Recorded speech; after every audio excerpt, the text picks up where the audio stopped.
Tottenham Hotspur have a squad crisis on their hands this summer, which is making transfers very difficult. In the last video on this channel, I had a look at right wing and left wing targets for Thomas Frank at Tottenham Hotspur this summer, and I'm also going to be looking into a number 10 CDM and left back, left centre back sort of hybrid. Those are, in my opinion, the sort of 5 to 6 positions Spurs are targeting this summer and desperately need. However, signing them is not going to be easy. As much as we'd love to sign all of these players off the bat, we do have squad issues relating to registration with the Champions League next year. So in this video, I'm going to be taking a deep dive into Spurs' squad, showing which players we might have to sell in order to bring in new signings, with one of them being Son Heung-min. That actually just pained me to say that out loud. But we'll get into it and I'll explain why. By the way, if you haven't already, please make sure to subscribe because I'm going to be doing a lot more videos like this going forward. But we are back again with another spreadsheet. Oh yes.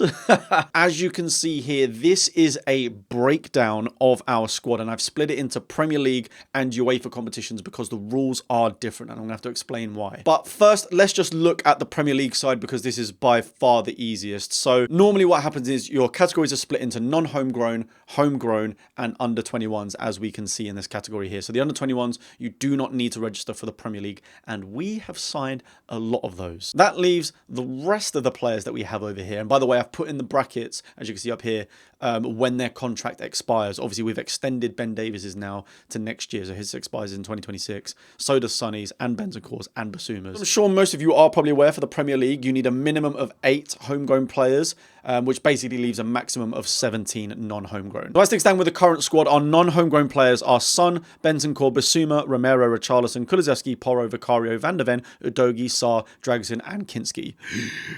Whew, that was a lot to say. And then on the homegrown side, we have Davies, Spence, Danzo. Yes, Danzo does count as homegrown because of his time spent in the Reading and MK Dons Academy before he moved over to Augsburg. Maddison, Johnson, Austin, and Solanke. So the first thing you'll notice off the bat, we actually only have 7 homegrown players here, so we will need to make a homegrown signing this summer. Well, at least one, but we'll get into that in the next bit. So that's the squad as things stand in the Premier League. I'm actually going to move over now towards UEFA because this is where it gets a little bit more complicated. As far as I'm aware, you need a minimum of 4 club-trained players to be able to have the full 25 squad list for UEFA. Now, as you can see, we only have 1 now. So that leaves 3 empty spaces, and I'll come on to in a minute why that is a bit of an issue. And for those of you that are unaware, basically, instead of just having a homegrown list, as you can see for the Premier League, your homegrown players are actually split into 2 categories for UEFA. You have club trained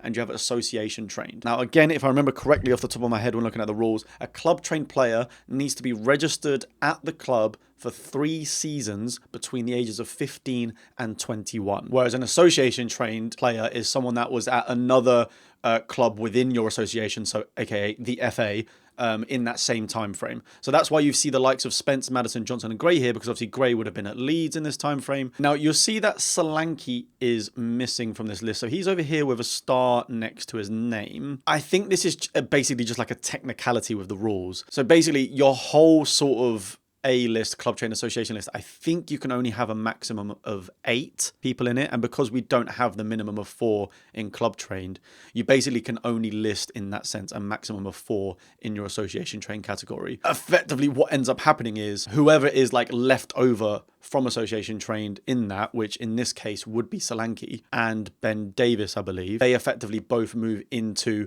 your non-homegrown list of maximum of 17 players. And then their B list is effectively their version of the under 21 list. So I believe you have to be under 21 to qualify for the B list, and you have to be at the club for a minimum of 2 years. That is why you'll see that the likes of Vuskovic coming in here, Bergvall, Gray, normally they would qualify for under 21s in the Premier League.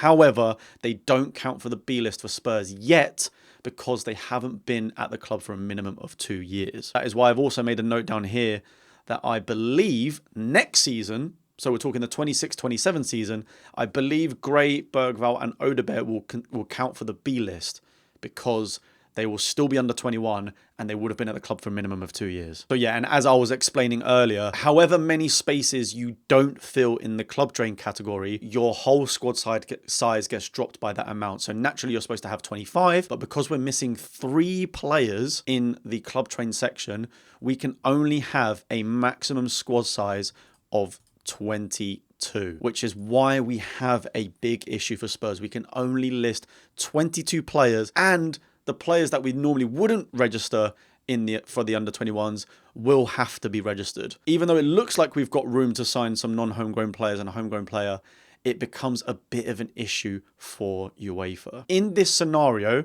we have room for 5 over 21 players for the Premier League squad, because naturally you can get 1, 2, 3, 4 left to fill in this non-homegrown section, and we need 1 homegrown player as well. So we can make 5 signings. That is before any sales have been made at all. And obviously we can just sign as many under 21 players as you'd like, because you don't need to register them. So in the Premier League, we have got so much room to maneuver, especially when we do make sales, because we will. Some players will be leaving the club. That leaves even more room. So in theory, depending on how many players we sell, if we sell 3 to 4 players, we could make 9 signings over the age of 21 and we won't have an issue. The big issue it means we cannot register them all for the Champions League. So as you can see, our non-homegrown list is already at 19. Also, one thing I forgot to mention about Vuskovic as to why I'm including him. To be qualified for club trained, like I said earlier, you have to be at the club for 3 seasons between 15 and 21. Later down the line, Gray and Bergvall will both become club trained because they would be at the club for 3 years between the ages of 18 and 21. Because Vuskovic will join this summer at the age of 18, he will need to stay at the club for 3 years until he's 21 to qualify for club trained in the future. As I'm aware, and I'm pretty sure I've read this correctly, if a player goes out on loan in that time period, it does not count. Hence why some people thought that Sarr might be able to become club trained. He actually can't, because I believe he went on loan back to Metz between the ages of 18 and 19. So when we signed him, we loaned him straight back. So he doesn't qualify because he was out on loan. He has to be registered with Spurs for 3 seasons, which is why I think we're going to keep Vuskovic at Spurs. I don't think we'll loan him out, because then we miss the opportunity for him to become club trained by the time he becomes 21. So he'll stay at Spurs, in my opinion, this summer. Like I said, that means we are left with 19 players in the non-homegrown section with a maximum of 17 being able to register. So that's already 2 players we either need to sell or not register for the Champions League, and that's before any incomings happen. Yeah, there's going to be a lot of movement at Spurs this summer. That explains the whole situation we have currently between the Premier League and the Champions League. Let's move on to how the squad would look with potential sales and signings. Here we go. I have highlighted the players in red that I think would either sell or not register, and the players in green are just examples of some transfers we could make. Now, I don't think all of these, maybe if not any of these, might happen. I pray they do, but you never know. This is just an example, and I'll explain in more detail now as to why I have suggested these players. So if it's gone on down here before, I believe Spurs are targeting a sort of left back. Well, in reality, we need a left back and a left centre back going forward. But I think for this summer, we're going to be looking for a hybrid player that can play both, or at least a left centre back so that Van der Ven can play left back with rotation with Udogie. We're definitely after a number 6, so a defensive centre mid. We've been heavily linked with right wingers and left wingers, and we've also been linked with a lot of number 10s as well, even though we've got Maddison and Kulusevski already. And then I do believe if we were to sell Richarlison, I think we would look for a replacement striker. So that's what, 1, 2, 3, 4, 5, 6 players potentially coming in. And like I said before, we're going to have to shift on some players if we want to register them for the Champions League. And it's worth noting that we are after experienced players as well. We're not really, I mean, we will make some under 21 signings, but I think for the majority of the players that we're looking at, a lot of them will be more experienced. None of these experienced players are going to come if they're not going to play Champions League. This is why it's a bit of an issue. So I guess we're going to have to move on to the players that I think will be leaving or at least not be registered. And the first sad one that you're going to see, let me zoom in on here so you can see a bit better, is Heung-min Son. It's the elephant in the room. I'm going to address it now. I think it needs to be on Sonny's terms as to what happens this summer. You know what? I'm going to address this in big so I can really feel the emotion. Sonny, our captain, our leader, won us the Europa League trophy for the first time in 41 years. He has spent 10 years at the club, desperate for that trophy. He stuck through us thick and thin, signed a contract extension when we didn't even have a manager before Nuno came in, I'm pretty sure. He is a legend of the club. I need to say that first and foremost. And if he were to stay for his final year for the rest of his contract, I am happy with that as well. But, and this is a very big but, if the rumours are true, for the right wing signings and the left wing signings that we're looking to make, we are going to have to make some tough choices, and I think that is one of them. So let me explain. Let me get out the easy ones out the way first, and we'll come back to Sonny. First of all, I think it's no secret at all Spurs are after a defensive midfielder. And with Bentancur and Bissouma, as we can see here, both of their contracts expiring next summer, and rumours of Bentancur extending his contract, or at least we're offering him a new contract, that basically means, in my opinion, Bissouma is out the door. Richarlison is an interesting one because Thomas Frank has clearly stated in the past how much he likes Richarlison and how well he performed. I think it was in the game this season when we beat them away. He stated how much he likes Richarlison. So there is room for Richarlison to stay. However, I do think there is also a potential that he moves on either to a Saudi club, back to Everton, or I think there's one other club that are also interested in him. And look, let's be real. I think Richarlison, when he does play, and we've looked into his stats before, when he does play, he is really good for Spurs. I think his goals to minutes ratio, or goals and assist to minutes ratio, is one of the best in the league. The problem is he is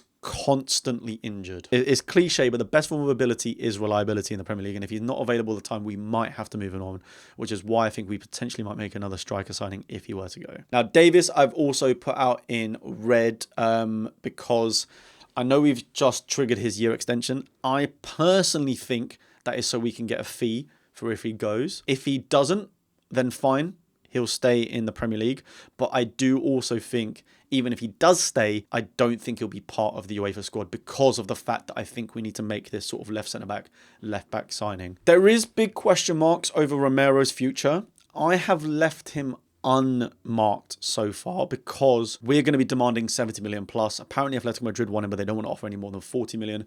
40 million for one of the best centre-backs in the world with 2 years left, I think is atrocious. Proper player. I would keep him, so I've left him there for now. The other red ones are ones that I probably wouldn't register. Obviously, Dragoshin is out for a long time. To be fair, Kulusevski is out for a long time as well, so there is potential for him not to be registered for the first phase of the Champions League. Vuskovic not being registered for Champions League is one more to do with experience.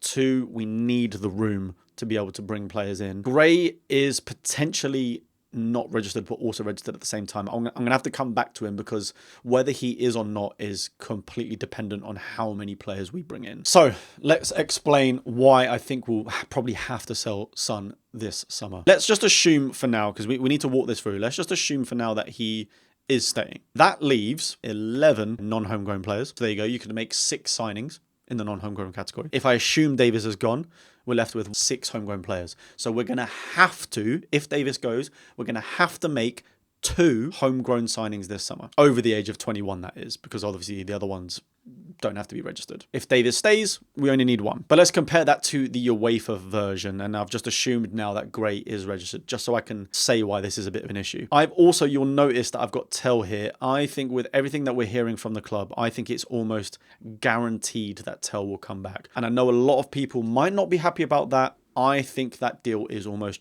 done and dusted. So we can assume that he has signed. So that leaves 15. We would reach the maximum of 17 if we were to include Dragoshin and Vuskovic. But let's assume they're not. So we've got 15. So that's room for 2 signings. So that would bring our total squad 19, 20. And like I said before, we can only have a max squad size of 22. As things stand, Spurs will only be able to make 2 top quality signings. We need to make more than 2 signings, like I said before, because we might not get all of these positions this window, but there is no doubt, in my opinion, we need to make a minimum of 4 very important signings. I think we need to prioritize right wing because we basically only have Johnson.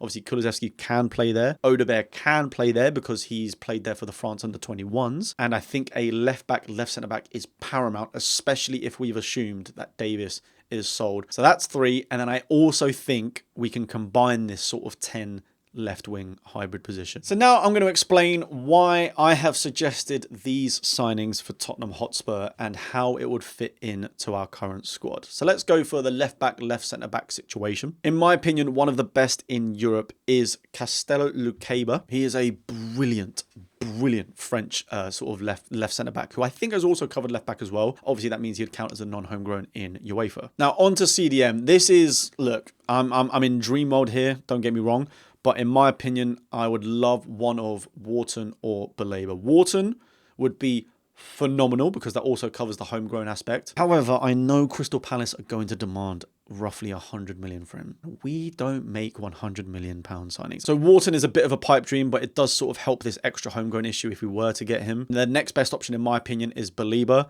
But again, he will be very expensive. He would only count for under 21s for Premier League, to be fair, but because of the fact that he wouldn't count for the B team, he would have to go in non-homegrown as well. Next up is the right wing position. We've been heavily linked with him. He's a player I'd absolutely adore, and he's someone who I covered in my previous video, so if you haven't given that a watch, check it out. And Mbeumo, I think this should be a must signing. There are other options, don't get me wrong. I would personally go for him and snatch him off of Man United's hands, especially now that we've got Thomas Frank. So Mbeumo would be one of my top priorities. Bring him in. He would be non-homegrown for Premier League, non-homegrown for UEFA. Now, I don't think, especially like I said before already, I think Tell is pretty much guaranteed to come back.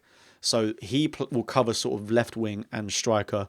But I do think we need a lot more experience sort of left wing and attacking mid. Maddison, phenomenal. I think he will thrive in Thomas Frank's system. However, like we've said before many times, he is injured so much every season. And we need to we need another signing in that position, one to manage his minutes, but then also if he were to get injured, we then have another quality player that is in that position. And the one player I've wanted at Spurs for at least 3 years now is Eberechi Eze. 1, homegrown. 2, I think he's best in the 10, but he has played sort of left attacking mid, left wing before for Crystal Palace and England. So he could also cover the left wing as a bit more of an experienced player. And we need a creator on the wings as well. So that sort of fuses two positions together. Now, I've also included Dibbling. This, for me, is in a situation where maybe we don't sign Mbeumo because, again, Southampton are asking for ridiculous amounts, but it's a player we've been linked to a lot. So if we don't sign Mbeumo and we opt for Dibbling instead, in my opinion, I think that'd be a mistake. The amount that Dibbling would cost for Southampton, we might as well just get Mbeumo for more experience. But I know we're going to make some young signings as well. But let's just assume he's in there. We'll throw him in there as an example. He'd be under 21s for Premier League. He would count for non-homegrown. I mean, he is association trained because, like I said about the fact that you could only fit in 4 here because we don't have club trained, he technically would go on the non-homegrown list. But if we were to sign him, I then wouldn't register him for the Champions League. I don't think he's ready for that level yet. And then the final shout, which I think could be an option for Spurs, it's a bit of a short-term issue, so maybe a short-term contract. We could bring back one of Dennis Erkin or Carl Walker-Peters. They will classify as club trained, won't take up a space in the UEFA squad because now all of a sudden our maximum squad size goes to 23. It allows us to cover left back so Jed Spence can focus on covering right back or vice versa. Carl Walker-Peters does both sides as well. And also it adds to this homegrown list, like I said before, where maybe we would remove Davis. So that's 1, 2, 3, 4, 5, 6, 7, 8.